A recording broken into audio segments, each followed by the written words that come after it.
ओम श्री सूर्याय नमः। आज रविवार को आप सुनिए रविवार व्रत की कथा।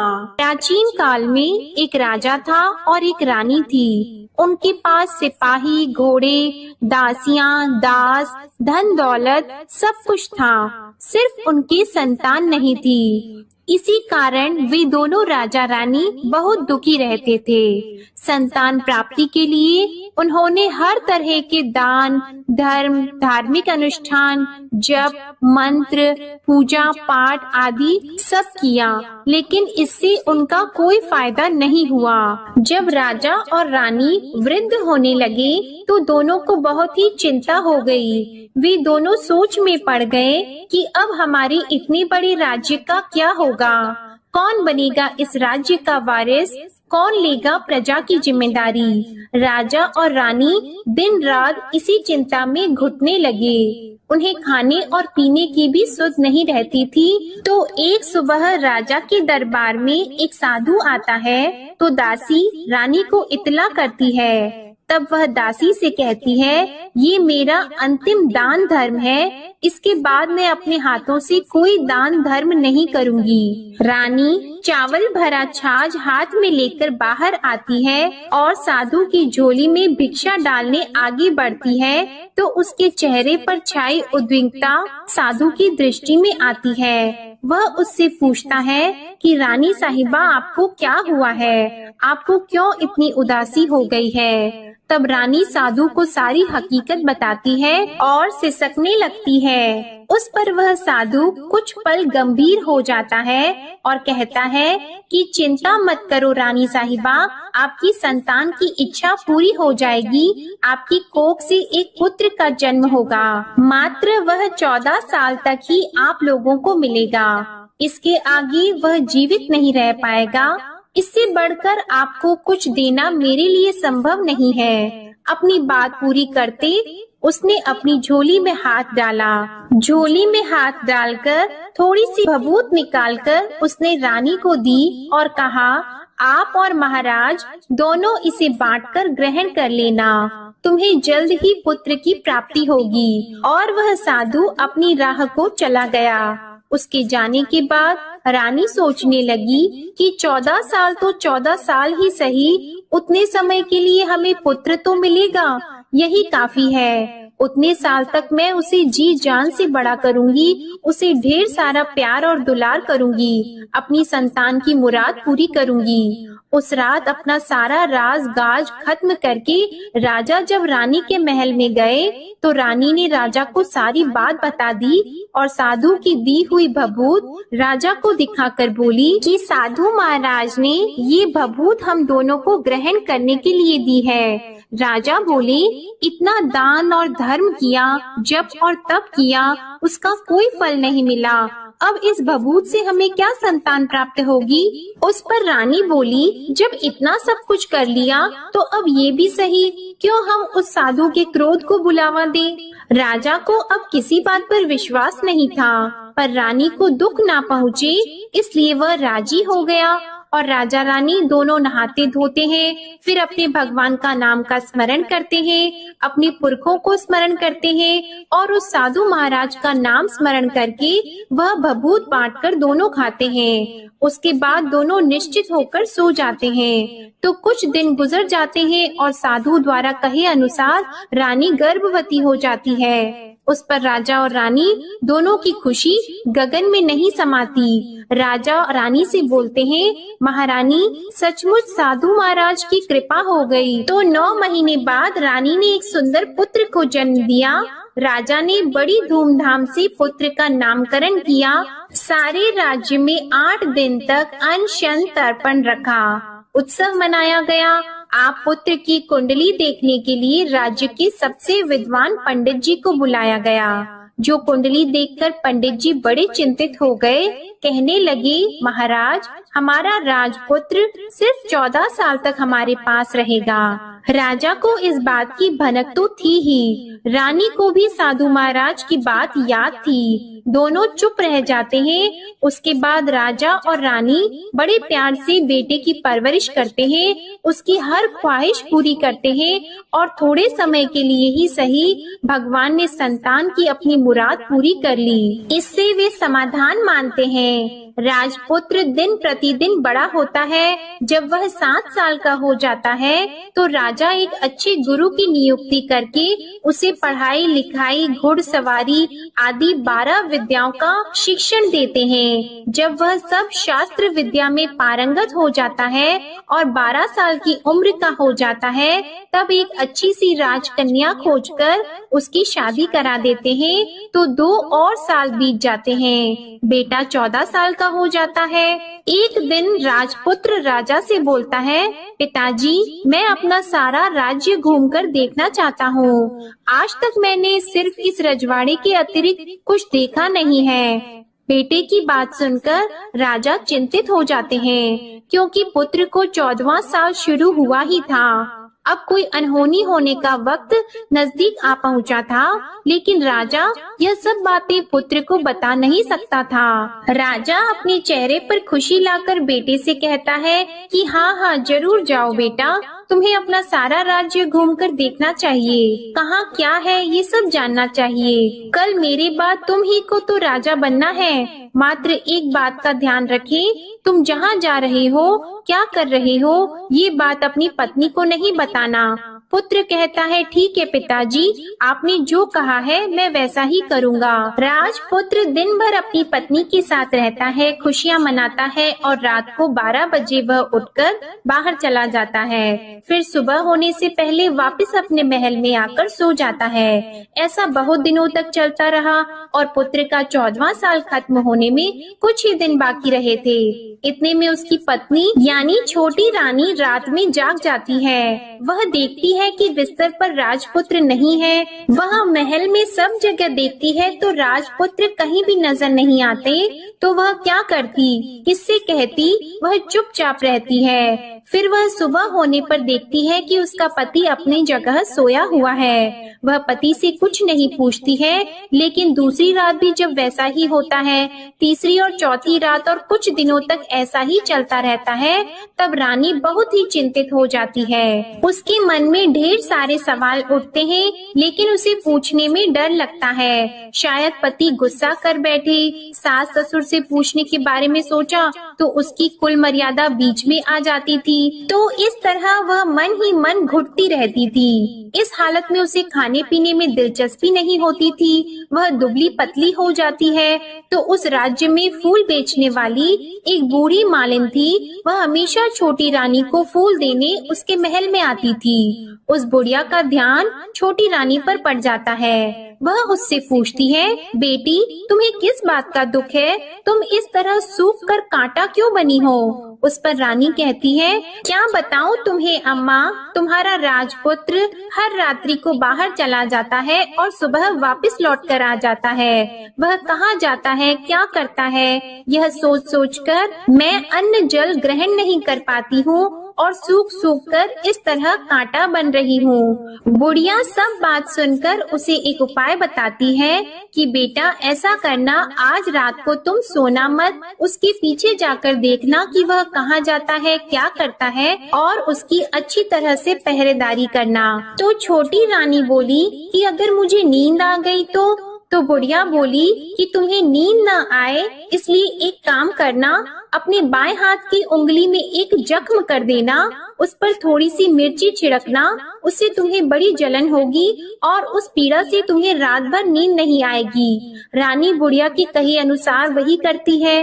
उंगली की जलन से उसे बड़ी देर तक नींद नहीं आती, लेकिन बाद में वो सो जाती है। दूसरे दिन सुबह बुढ़िया फूल लेकर उसके महल में पहुँचती है और पूछती है, क्या हुआ बेटी, क्या तुम देख पाई कि पति कहाँ जाता है? रानी कहती है, नहीं अम्मा, पहले कुछ समय जलन के कारण मुझे नींद नहीं आई, पर कुछ देर के पश्चात मैं सो गई।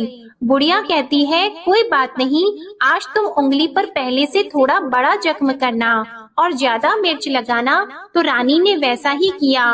परंतु वह सिर्फ पति को बाहर निकलते हुए देख पाती है, उसके पीछे नहीं जा सकती क्योंकि उसे फिर से नींद आ जाती है। दूसरे दिन सुबह बुढ़िया आती है तो उसके पूछने से पहले ही रानी रोककर कहती है, अम्मा, मैं आज भी उसकी पहरेदारी ठीक तरह से नहीं कर पाई।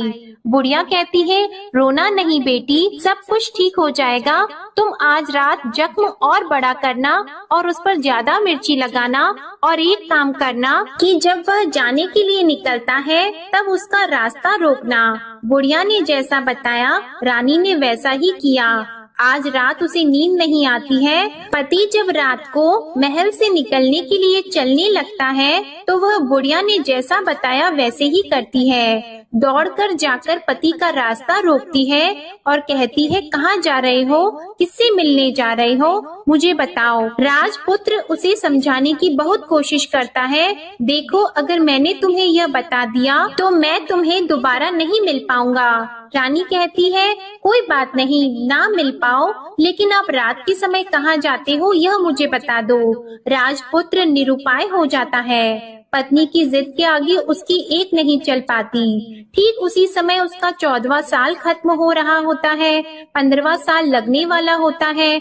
जो होता है वह हो जाने दो, यह सोचता है और कुछ चावल मंत्रों से सिद्ध करके पत्नी को देकर कहता है कि इन चावल के दानों को हाथ की मुट्ठी में पकड़ना। पहले दाएं हाथ में पकड़े चावल मेरे ऊपर फेंकना, मैं कौन हूँ तुम्हें पता चल जाएगा। बाद में बाएं हाथ में पकड़े चावल मेरे ऊपर फेंकना, मैं जैसा था तुम्हें मिल जाऊंगा। लेकिन यदि तुम बाएं हाथ के चावल मेरे ऊपर फेंकना भूल गई तो मैं तुम्हें कभी नहीं मिल पाऊंगा। रानी ने कहा, नहीं भूलूंगी। रानी बड़े आत्मविश्वास के साथ यह कहकर दाएं हाथ में पकड़े चावल पति के ऊपर फेंक देती है तो राजपुत्र एकदम एक विशाल घोड़ा बन जाता है। एकदम उम्दा सफेद गर्दन पर लंबी अयाल देखते देखते वह तेजी से दौड़ने लगता है। रानी उस घोड़े को एकदम भौचक्की होकर देखने लगती है और पति ने बाएं हाथ के चावल फेंकने की जो बात कही थी वह भूल जाती है। उसकी आंखों के सामने घोड़ा महल से बाहर निकलकर चला जाता है। घोड़ा जो महल से बाहर जाता है तो वापस नहीं आता। अब रानी को बड़ा पश्चाताप हुआ। वह स्वयं को कोसने लगती है, लेकिन अब उसका कोई फायदा नहीं होने वाला था। राजपुत्र अब वापस नहीं आने वाला था। सुबह होते ही महाराजा को सब बात पता चली। उन्हें बहुत दुख होता है। वे बिस्तर पकड़ते हैं और राह देखते हैं कि एक दिन उनका बेटा वापस आ जाए। इस तरह 1 महीना गुजरता है, 3 महीने गुजरते हैं, आखिर 6 महीने पूरे हो जाते हैं। राजपुत्र का कोई अता पता नहीं चलता। प्रधान राजपुत्र को ढूंढने के लिए राज्य के गांव-गांव सिपाही भेजता है, लेकिन उन्हें कोई सफलता नहीं मिलती। इधर रानी अपनी हठ के कारण पति गायब हो गया है, ये सोचकर स्वयं को मन ही मन कोसती है और प्रण लेती है कि कुछ भी करके पति को ढूंढ कर लाएगी और उसे वापस घर लेकर आएगी। एक दिन सुबह उठकर सास ससुर के महल में जाती है और कहती है कि मैं अपने पति की खोज में जा रही हूँ। महाराजा को और क्या चाहिए था, कुछ भी करके उनका बेटा उन्हें वापस मिलने चाहिए था। वे बहू को जाने की अनुमति देकर कहने लगे, बेटी तुम्हें जो चाहे वह करो, जहाँ जाना है वहाँ जाओ, लेकिन हमारे बेटे को वापस लेकर आओ। अब रानी अपना शाही भेष बदलकर एक सेठानी बन जाती है। कुछ दासियों को, कुछ नौकरों को साथ ले लेती है, कुछ सामान साथ ले लेती है और राज्य की सीमा पर जाकर वहाँ एक भोजनालय खोल देती है। वहाँ आने वाले सब यात्रियों को खाना मुफ्त में देने लगती है। मात्र एक शर्त रखी कि खाने वाले को उसकी देखी हुई कोई अजीब चीज उसकी मालकिन को यानी राजकन्या को बतानी पड़ेगी। तो वहाँ आने वाला हर नागरिक अपनी तरफ से मैंने ये देखा, मैंने वह देखा कहकर वहाँ से मुफ्त खाना खाकर जाता था। परंतु रानी को जो बात चाहिए थी वह अब तक नहीं मिली थी। ऐसे ही कुछ दिन बीत गए तो रानी के महल में फूल लेकर जाने वाली बुढ़िया के एक बेटा और बहू थे। उनका एक छोटा बेटा था, यानी बुढ़िया का एक पोता था। तो बेटा और बहू सुबह काम के लिए निकलते थे तो पोते को संभालने की जिम्मेदारी बुढ़िया पर रहती थी। दिन भर पोते को संभालती थी। एक दिन बुढ़िया को पान खाने की आदत थी, तो पान लगाने के लिए चूना चाहिए था। वह उसे तैयार करने के लिए सीपी लेकर आई। इन सीपियों को भूनने के लिए गोबर के कंडे चाहिए थे। कंडे इकट्ठा करने के लिए वह बांस की टोकरी लेकर चरवाहे के मैदान में गई। वहाँ बहुत सारे कंडे थे। उन्हें जमा करते करते उसे घर आने में अंधेरा हो गया। इस ओर शाम होते ही काम से वापस आकर बेटा और बहू घर पहुँचे तो देखा कि बच्चा घर पर अकेला है और रो रहा है। वे दोनों गुस्से से लाल पीले हो गए। इतने में बुढ़िया घर आ पहुँची। बेटे ने पूछा, पोते को घर अकेला छोड़कर कहाँ गई थी? बुढ़िया बताने लगी कि मैं गोबर के कंडे इकट्ठा करने गई थी। इस पर बेटा बोला, दोबारा बच्चे को अकेला घर पर छोड़कर यदि कहीं गई तो मैं तुम्हें बहुत पीटूंगा। बुढ़िया कहने लगी, नहीं बेटा, फिर कभी ऐसा नहीं करूँगी। लेकिन दूसरे ही दिन बुढ़िया वह बात भूल गई और फिर चरवाहे के मैदान पर कंडे इकट्ठा करने चली गई। शाम को जब बेटा और बहू काम से वापस लौटे तो देखा कि बच्चा घर पर अकेला है और रो रहा है। अब उसके बेटे की सहन शक्ति खत्म होने लगी और बुढ़िया के वापस आने पर उसे घर से निकाल दिया। बुढ़िया रात भर घर के बाहर अंधेरे में बैठी रही और सुबह होते ही हाथ में टोकरी लेकर कंडे इकट्ठा करने के लिए निकल गई। उस दिन उस पर कंडे इकट्ठा करने का मानो पागलपन सवार हो गया था। कंडे इकट्ठा करते करते जब अंधेरा हो गया उसे मालूम ही नहीं चला। उसे जब ध्यान आया तो गांव का रास्ता भी ठीक तरह से दिखाई नहीं दे रहा था। वह अंधेरे में आंखें फाड़कर देखती देखती किसी तरह आगे निकल पड़ी तो एक कपिला गाय छन छन की आवाज करते गली की घंटी बजाते ठुमक कर उस मैदान पर आ गई। उसे देखकर बुढ़िया सोचने लगी कि इस गाय के पीछे पीछे जाऊंगी तो गांव तक पहुंच जाऊंगी। तब बुढ़िया उसके पीछे पीछे जाने लगी। वह गाय उस मैदान से लेकर एक एक करके 6 मैदान पार करती है। आखिर में वह 7वें मैदान तक पहुंचती है तो क्या होता है कि उस मैदान पर एक बड़ा सा पत्थर है। गाय जाकर उस पत्थर को अपना सींग मारती है। जब गाय ने सींग मारा तो वह पत्थर दूर हट गया और पाताल में नीचे जाने की सीढ़ियां दिखाई देने लगी। तब वह गाय उन सीढ़ियों से नीचे जाने लगी। बुढ़िया वह सब देख रही थी और झट से जाके गाय की पूंछ को पकड़ लिया। वह गाय के साथ नीचे पाताल में पहुंच गई और तुरंत ही गाय की पूंछ छोड़ दी और इधर उधर देखने लगी। उसने देखा कि वहाँ दीप और दिए जलते हैं और तेज रोशनी गाय के ऊपर पड़ती है और वहाँ अद्भुत घटनाएं घटने लगती है। गाय के नीचे जाते ही उसके गले में अपने आप सांकल पड़ गई और छमछम करके कोई दूध आड़ी में गाय का दूध दूहने लगा। लेकिन जो भी कोई वह कर रहा है वह मात्र दिखाई नहीं दे रहा है। बुढ़िया बहुत घबरा गई, कहाँ आकर फंस गई यह सोचने लगी और यहाँ वहाँ छिपने के लिए जगह ढूंढने लगी। लेकिन उसे कहीं भी जगह नहीं मिली। हर जगह उजाला ही उजाला था। तो वह एक कोने में खड़ी हो गई और जो कुछ सामने हो रहा था उसे चुपचाप देखने लगी। उसने देखा कि वहाँ एक उम्दा सफेद घोड़ा और 2 कुंड थे। उसमें से एक कुंड में उस घोड़े ने छलांग लगाई और ऊपर आ गया और उस घोड़े को अब राजपुत्र का रूप प्राप्त हो गया। उसने दूसरे कुंड के पानी में स्नान किया, वहाँ रखे नए कपड़े पहने और नजदीक ही एक सुंदर पलंग था, उस पर आकर वह बैठ गया। उसके सामने अपने आप 5 पकवानों की थाली आ गई। दूध की एक प्याली भी आ गई, 5 सुपारी आ गई। उसके सामने एक दिया जलता रहा और राजपुत्र ने खाना खाया, पानी पिया, 5 सुपारी खाई और बिस्तर पर लेट जाने से पहले सूर्य देव का स्मरण करके सामने जलते हुए दिए से पूछा, हे दीपंकर, मेरे माता पिता क्या कर रहे हैं? दिया बताने लगा, बेटे के शोक में डूबे हैं। राज कौन संभाल रहा है?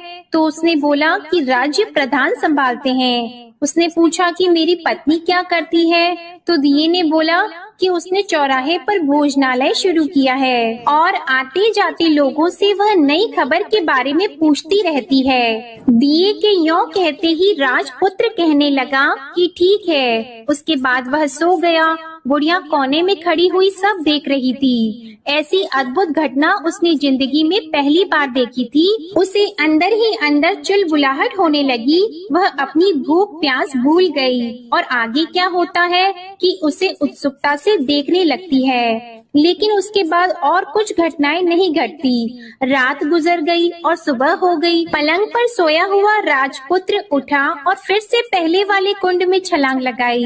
तो अब वह फिर से घोड़ा बनकर कुंड से बाहर आ गया। वह तेजी से उच्च पाताल नगरी से बाहर निकल गया, लेकिन वह कहाँ गया बुढ़िया को कुछ पता नहीं चला। उसके बाद पिछली रात की तरह कोई उस गाय को छमछम करके दूध दोहने लगा। जैसे ही दूध दोहना खत्म हुआ, उसके गले की सांकल अपने आप खुल गई और वह गाय तेजी से ऊपर जाने लगी, सीढ़ियों की ओर भागने लगी। गाय को दौड़ता देखकर बुढ़िया सोचने लगी कि अब गाय के साथ यहाँ से ऊपर जाना ही समझदारी होगी, नहीं तो कोई मुसीबत आकर उसके ऊपर टपक जाएगी। झट से उसने गाय की पूंछ पकड़ ली और गाय के साथ ऊपर आ गई। गाय जब मैदान में पहुंची तो उस सुरंग का रास्ता अपने आप बंद हो गया और उसके मुंह पर एक बड़ा सा पत्थर पहले की तरह खड़ा हो गया। ऊपर आकर वह गाय जंगल की ओर निकल गई। इधर बुढ़िया एकदम बावली सी हो गई। उसने पाताल नगरी में जो कुछ देखा था वह जल्द से जल्द किसी को बताने के लिए उतावली हो गई। उसे एकदम याद आया कि नगर की सीमा पार कोई औरत भोजनालय चलाती है और नई बात बताने वालों को अच्छा खाना पीना मुफ्त में देती है। वह सोचने लगी कि क्यों न मैं ये बात उस औरत को जाकर बताऊं। यदि उसे ये बात पसंद आ गई तो बाकी जीवन खाने पीने के झंझट से मुक्ति मिल जाएगी। बुढ़िया ने मन में तय किया और तुरंत उस भोजनालय के द्वार पर टंगे नगाड़े के सामने खड़ी हो गई और जोर जोर से नगाड़ा बजाना शुरू कर दिया। नगाड़े का इस तरह शोर सुनकर मालकिन यानी छोटी रानी मन में प्रसन्न हो जाती है कि शायद कोई बड़ी बात लेकर यहाँ आया है। रानी सिपाहियों को आदेश देती है, जाइए और जो कोई आया है उसकी अच्छी तरह खातिरदारी कीजिए। आदेश पाते ही सिपाही नीचे दौड़ गए तो एक बुढ़िया नगाड़ा बजा रही थी। उन्होंने पूछा, क्यों नहीं बुढ़िया, क्या हुआ, क्यों नगाड़ा बजा रही हो? बुढ़िया बोली, कुछ नहीं बेटा, यहाँ खाना मिलता है ना, इसलिए आई हूँ। खाना चाहिए मिलेगा, लेकिन तुझे कोई नई बात बतानी पड़ेगी। हाँ बताऊंगी, एक बात मालूम है मुझे। इस पर सिपाही उसे अंदर लेकर गए। उनको मालकिन का आदेश था कि जो कोई बूढ़ा बुजुर्ग वहाँ आए उनके साथ अच्छी तरह पेश आना, उनका अच्छे से आदर सत्कार करना। तो सिपाही ने उस बुढ़िया का भरपूर आदर सत्कार किया। यह उसे बड़ी सिद्ध थाली भरकर व्यंजन परोसते हैं। बुढ़िया कुछ दिनों से भूखी थी, वह खाने पर टूट पड़ी। खाना खाने के बाद सिपाही ने उसे नई साड़ी पहनने को दी। उसके बाद उसे लेकर रानी के पास आए। बुढ़िया और रानी ने तुरंत एक दूसरे को पहचान लिया। तब रानी ने बुढ़िया से कहा कि अम्मा अब बताओ तुमने क्या नई बात देखी है? नई बात? मैंने कोई नई बात नहीं देखी है। बुढ़िया बोली, वह तो मेरे पास तुम्हें देने के लिए खाने के पैसे नहीं थे, इसलिए मैंने झूठ कहा और नगाड़ा बजाया। रानी ने कहा, अम्मा घबराना नहीं, मैं किसी को तुम्हारा नाम नहीं बताऊंगी। फिर भी बुढ़िया ने कहा कि मेरे पास कोई नई बात नहीं है। इस पर रानी ने उससे कहा, देखो अम्मा, यदि तुमने मुझे वह नई बात बताई तो जिंदगी भर मैं तुम्हारी देखभाल करूंगी और तुम्हें रानी माता की तरह रखूंगी। अब बुढ़िया बताने को तैयार हो गई। उसने जो कुछ उस चारागाह वाले मैदान पर देखा था वह सब कुछ कुंवर रानी को बता दिया। बुढ़िया की वे बातें सुनकर कुंवरनी को यकीन हो गया कि वह राजपुत्र उसी का पति है। वह तुरंत बुढ़िया से कहने लगी कि अब माँ मुझे उस जगह पर ले चलो। तब बुढ़िया बोली, नहीं बेटी, वह पाताल राज्य है, सांप है। यदि किसी ने तुम्हें देख लिया तो तुम्हारी जान खतरे में पड़ सकती है। लेकिन रानी उसकी एक भी नहीं सुनती, उसे उस जगह ले जाने के लिए हठ करने लगी। आखिर में बुढ़िया ने उसका कहना मान लिया और कहने लगी, ठीक है, मैं तुम्हें वहाँ ले जा सकती हूँ, पर आज नहीं, कल वहाँ जाना है तो शाम को ही जाना होगा।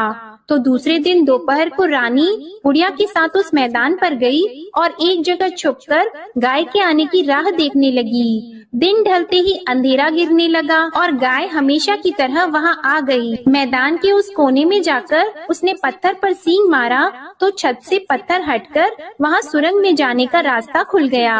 गाय उस रास्ते से नीचे उतरने लगी तो बुढ़िया रानी से कहने लगी, जल्दी आगे बढ़ो, हम गाय की पूंछ पकड़कर नीचे उतरेंगे। तो दोनों गाय की पूंछ पकड़कर नीचे उतर गईं। बुढ़िया पहले जिस कोने में छिपी थी उस कोने में छिप गई। अब नीचे सब कुछ पहले जैसा घटित हो रहा था। गाय के गले में अपने आप सांकल पड़ गई। कोई अदृश्य रूप से उसका दूध दोहने लगा। एक सफेद उम्दे घोड़े ने आकर एक कुंड में छलांग लगाई तो राजपुत्र के रूप में ऊपर आया। वह राजपुत्र दूसरे कुंड में नहाने लगा। बाद में उसके सामने खाने की थाली आ गई, दूध की प्याली आ गई, पान का बीड़ा आ गया।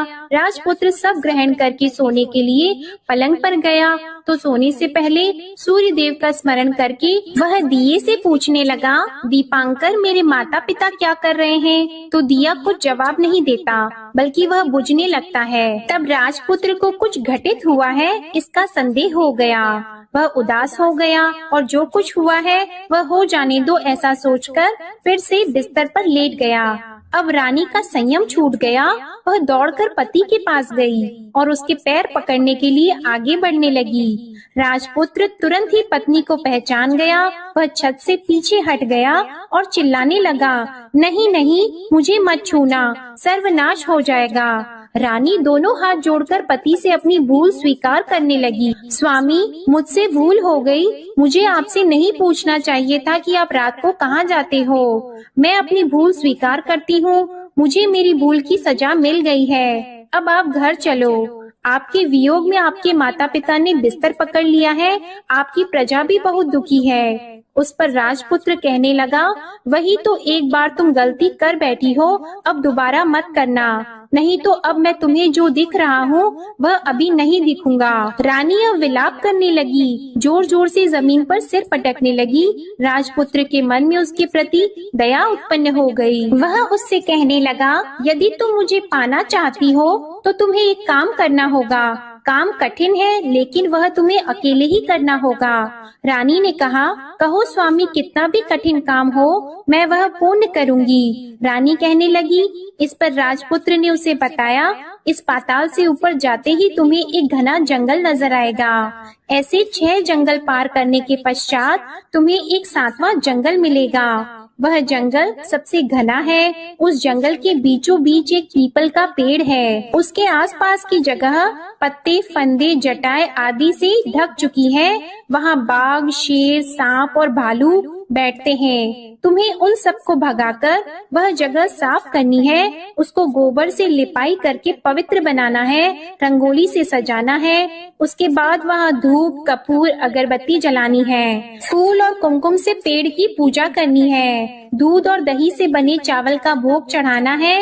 ये सब तुम्हें दोपहर को 12 बजे से पहले करना है। 12 बजने के समय तुम्हें उस जगह पर बैठकर सूर्य भगवान का ध्यान करना है। ठीक 12 बजे सूर्य भगवान का रथ वहाँ उतरेगा।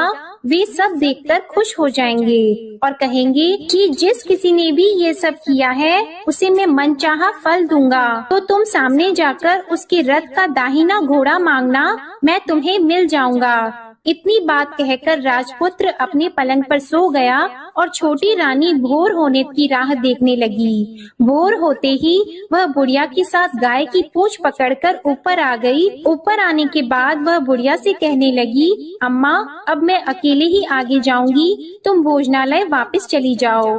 वह जंगल में जाकर राजपुत्र की बताई जगह ढूंढने लगी और स्वयं आरी से वह जगह साफ कर दी। बाद में राजपुत्र ने जैसे बताया वैसे ही लिपाई पोताई करके वापस आ गई। दूसरे दिन सुबह होने से पहले उठी और जंगल में उस जगह पहुंची। वहां जाकर इत्र और गुलाब का पानी छिड़ककर उस जगह सुगंधित धूप अगरबत्ती जलाकर उसे पवित्र किया और पूजा की सब सामग्री वहां तैयार कर सूर्य भगवान का ध्यान करके बैठ गई। जैसे कि पति ने बताया था कि दोपहर को ठीक 12 बजे सूर्य भगवान का रथ उस पीपल के पेड़ पर आकर रुका है। सूर्य भगवान ने जब रथ से नीचे देखा तो सुगंधित वातावरण देखकर वे बहुत प्रसन्न हो गए। फिर वे बोले, जिस किसी ने यह काम किया है वह यहाँ आकर आज मुझसे कुछ भी मांगे मैं उसे दे दूंगा। रानी ने जब ये शब्द सुने तो बिना समय गवाए दौड़कर उनके सामने आ गई और उनको साष्टांग नमस्कार करके बोली, भगवान वह मैं ही हूँ, मैंने ही यह जगह साफ की है। अच्छा, तो तुम्हें जो चाहिए वह मांगो। भगवान, मुझे आपके रथ का दाहिना घोड़ा चाहिए। सूर्य भगवान बोले, नहीं नहीं, मैं तुम्हें और कुछ भी दे सकता हूँ, लेकिन यह घोड़ा नहीं दे सकता। मेरे रथ के 12 घोड़े हैं, तुम चाहो तो कोई और घोड़ा मांग लो, लेकिन यह दाहिना घोड़ा नहीं, वह मैं तुम्हें नहीं दे सकता। छोटी रानी ने एक नहीं सुनी, वह सूर्य देव से एक ही बात कह रही थी, वही दाहिना घोड़ा दे दीजिए, नहीं तो मैं आपके पैरों में गिरकर अपनी जान दे दूंगी। अब सूर्य देव धर्म संकट में पड़ गए। उन्होंने वचन दे दिया था, अब अपने वचन से पलट भी तो नहीं सकते थे। ठीक है, दे दिया तुम्हें घोड़ा, सूर्य देव ने कहा। फिर एक बात और भी कही, देखो मैंने तुम्हें घोड़ा तो दे दिया है, लेकिन वह तुम्हें यहाँ नहीं मिलेगा, तुम्हें उसे पाताल में जाकर लाना होगा। रानी बोली, पाताल में ही क्यों भगवान, मैं उन्हें पाने के लिए कहीं भी जा सकती हूँ। रानी को वचन देकर सूर्य देव अपने मार्ग को चले गए और इधर रानी जंगल से अपने भोजनालय में आ गई। फिर वह बुढ़िया को लेकर उस मैदान पर आ गई और जल्दी ही शाम हो गई। शाम होते ही वहाँ वह गाय आ गई और उसने सींग मारकर सुरंग का पत्थर हटाया और नीचे उतरने लगी। रानी और बुढ़िया जल्दी जल्दी उसकी पूंछ पकड़कर नीचे उतर गईं। नीचे पाताल में सब घटनाएं पहले की तरह ही घटने लगी। घोड़े का एक कुंड में नहाकर राजपुत्र बन जाना, नहा धोकर पलंग पर जाकर बैठना, तो उसे खाने की थाली, दूध की प्याली आना, पान का बीड़ा आना। लेकिन आज एक नई बात घटी। आज 2-2 थाली, 2-2 दूध की प्याली और 2-2 पान के बीड़े उसके सामने आए। वह कुछ नहीं बोला। अपने हिस्से की थाली खाकर, दूध पीकर और पान का बीड़ा चबाकर वह सोने चला गया और हमेशा की तरह दिए से पूछने लगा, दिए दिए दीपंकर, मेरे माता पिता क्या करते हैं? दिए ने बताया, वे दोनों तुम्हारे शोक में मरने की स्थिति में पहुंच गए हैं। ऐसा? झट से उसकी आंखों में आंसू टपकने लगी। फिर वह पूछने लगा, दिए दिए दीपंकर, मेरा राज्य कौन चला रहा है? तुम्हारा राज्य प्रधान चला रहा है और वह सब कुछ हड़प चुका है। वह प्रजा पर बहुत अत्याचार कर रहा है। यह सुनकर राजपुत्र को बहुत गुस्सा आया। वह गुस्से से अपनी मुट्ठी भींचने लगा। अब वह पूछने लगा, दिए दिए दीपंकर, मेरी पत्नी क्या कर रही है? अब दिया कुछ नहीं बोला और चुप रहा। अब रानी का संयम जवाब दे गया। वह दौड़कर पति के गले लग गई। अब मैं तुम्हें मिल गया।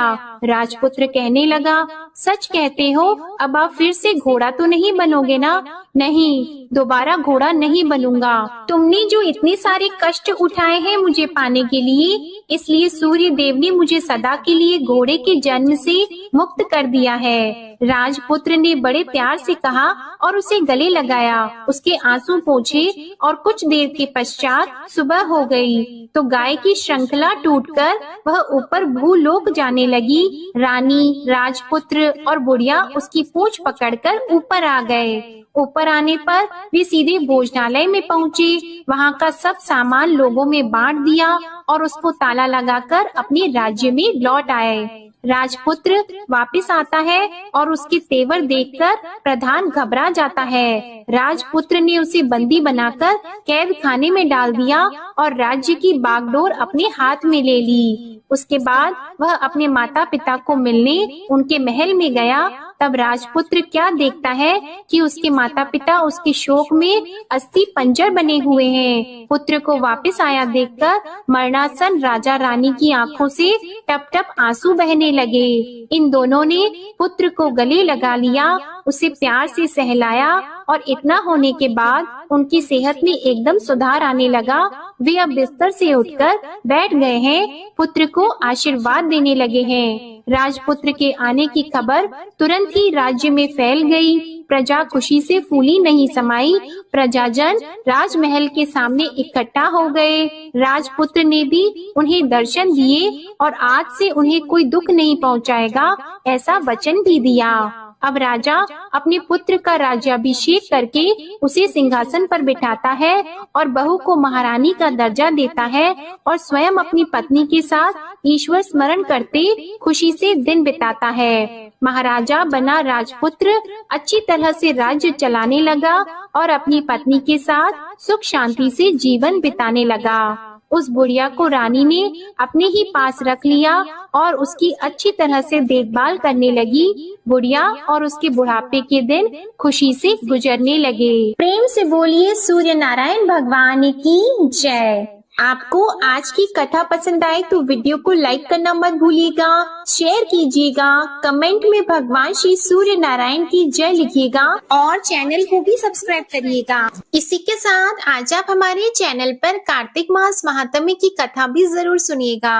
प्रेम से बोलिए श्री सूर्य नारायण भगवान की जय।